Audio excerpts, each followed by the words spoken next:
இந்த ஸ்ட்ரோக் வியாதி என்பது சாதாரணமாக கொஞ்சம் 40, 50, 60 அந்த வயசுலே வரக்கூடிய வியாதி. இதில் மிக முக்கியமாக ஸ்ட்ரோக் வருவதற்கு காரணம் நம்ம ரத்தம் ஓடிண்டே இருக்கணும். ரத்தத்தில் கிளாட்னா அப்படி ஒரு ஒரு கட்டியாக இருக்கக்கூடிய கிளாட் ரத்தத்தில் அந்த கிளாட் ஏற்பட்டதுன்னா ஸ்ட்ரோக் வரும். ஸ்ட்ரோக்குக்கு நான் இன்னொரு முக்கியமான விஷயத்தை சொல்கிறேன் உங்களுக்கு. இந்த கிளாட்ன்றது இருக்கு, பிளட்டு ஃப்ளோ போயிட்டே இருக்கணும். பிளட்டு ஃப்ளோ இந்த கிளாட் வந்துடுச்சுன்னா அந்த பிளட்டு அதுக்கு பிறகு போக முடியாது. ஆகவே பிரெயினில் ஒரு போர்ஷன் அப்படியே பிளட் இல்லாமல் போயிடும். அதே மாதிரி ஹார்ட்டு கூட, ஹார்ட்டில் கொரோனரி ஆர்ட்ரின்னு ஒன்று இருக்குது. நிறைய ஆர்ட்ரிஸ் இருக்குது. அது மாதிரி வெசல்ஸ், பிளட் வெசல்ஸ் எல்லாம் இருக்குது.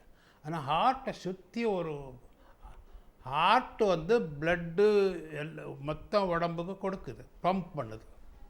Heart pumps blood for the whole body. ஆனால் ஹார்ட்டுக்கே பிளட் வேணும் இல்லையா? அது கொரோனரி ஆர்ட்ரி, கொரோனா சுற்றிக்கிட்டு இருக்குது. அங்கே ஒரு கிளாட் வந்துடுச்சுன்னா அவ்வளோதான். ஹார்ட்டு அதுக்கு இன்ஃபார்க்ஷன் அப்படின்னு பேர், INFAR. இன்ஃபார்க்ஷன் ஹார்ட்டுக்கு ஏற்பட்டால் ரொம்ப சீரியஸ். உடனே இந்த மரணம் அடைவதற்கு வாய்ப்பு இருக்குது. அது வேறு விஷயம். இப்போ நாம் ஸ்ட்ரோக் விஷயம் பேசுகிறோம். ஸ்ட்ரோக் பிரெயினுக்கு. அதே மாதிரி அங்கே ஒரு கட்டி வந்துடுச்சு வச்சுக்க. எந்த இடத்துல கட்டி வந்திருக்கோ அதை சுற்றி அங்கங்கே பிளட் வெசல்ஸ் எல்லாம் அந்த பிளட் சப்ளை ஸ்டாப் ஆகிடும். ஸ்டாப் ஆனோடனே நம்ம எல்லாம் அங்கேருந்து அது மெயின் சென்ட்ரல் பாயிண்ட். இப்போ நீங்கள் ஒரு ஸ்விட்ச் போட்ட உடனே எலக்ட்ரிசிட்டி எரியும். அதை மாதிரி அங்கே பிரெயினில் ஸ்விட்ச் போட்ட உடனே கை வேலை செய்யும், கால் வேலை செய்யும். அதில் என்ன ஒரு வேடிக்கைன்னா, ரைட் சைடில் ஸ்ட்ரோக் வந்ததுன்னா அந்த பிளட் வெசல்ஸ் கிராஸ் ஆகும். பிரெயினில் பிளட் வெசல்ஸ் கிராஸ் ஆகும். ரைட் சைடில் இருக்கிற அந்த பிரெயினில் ஓடுற பிளட் அது பிறகு லெஃப்ட் சைடு எஃபெக்ட் ஆகும். அந்த கட்டி நன்றாக இன்னொரு தடவை சொல்கிறேன் நான். வலது பக்கம் பிரெயினில் நாம் சிடி ஸ்கேன் எடுக்கும்போது, இன்னும் அதை விட பெரிய பெரிய ஸ்கேன் எல்லாம் இருக்குது. அதெல்லாம் எடுக்கும்போது MRIன்னு இருக்குது, என்னென்ன இன்னும் பெரிய ஸ்கேன்லாம் இருக்குது.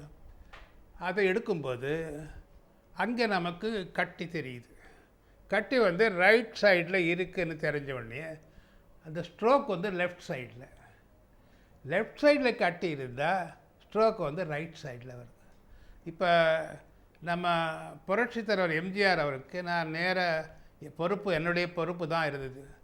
அவரை அப்போலோ மருத்துவமனைக்கு அழைத்து கொண்டு போனார்கள். அவர் போனது கிட்னி, அதை பற்றி அப்புறம் கிட்னி டிசீஸுக்காக போனார். அவருக்கு பெரிட்டோனில் டயாலிசிஸ்ன்னு போட்டாங்க.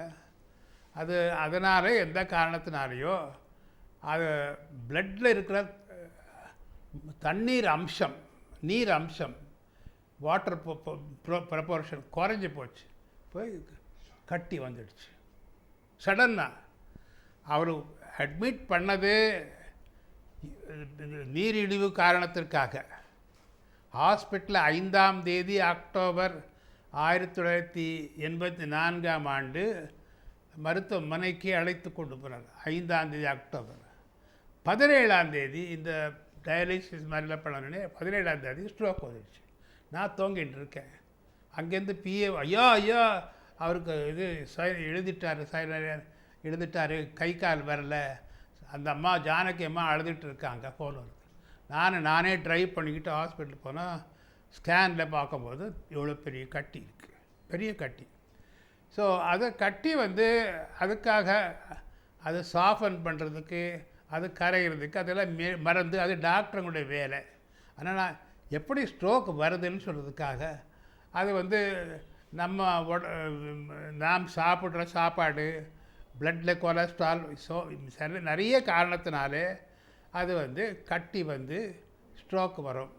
ஆகவே ஸ்ட்ரோக் வராத பார்த்துக்கொள்வது மிக அவசியம். அது வந்து கொலஸ்ட்ராலை பற்றி பேசும்போது நான் அதை சொல்லுகின்றேன்.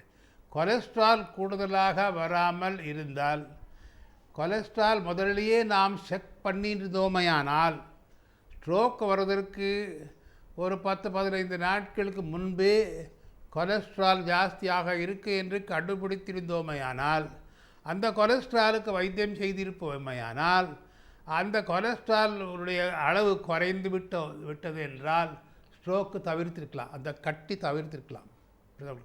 ஆகவே அந்த கட்டியால் வர்றது அந்த ஸ்ட்ரோக். அதற்கு மருந்துகள் இருக்குது, பண்ணுறாங்க. ஆனால் அது கொஞ்சம் டஃப் ஜாப். அதுக்கு பிறகு எக்ஸசைஸ் எல்லாம், ஃபிசியோதெரப்பி எக்ஸசைஸ் எல்லாம் இருக்குது, மருந்தெல்லாம் கொடுப்பாங்க. இப்போ எம்ஜிஆருக்கு அங்கே ஒரு ஃபிசியோதெரபிஸ்ட் வந்தார், கொரியாவிலேருந்து ஒரு எக்ஸ்பர்ட், உலக இன்டர்நேஷ்னல். அவரை வரவழைத்து நாம் ஃபிசியோதெரப்பி அப்பொழுது அவருக்காக நாம் கொடுத்தோம்.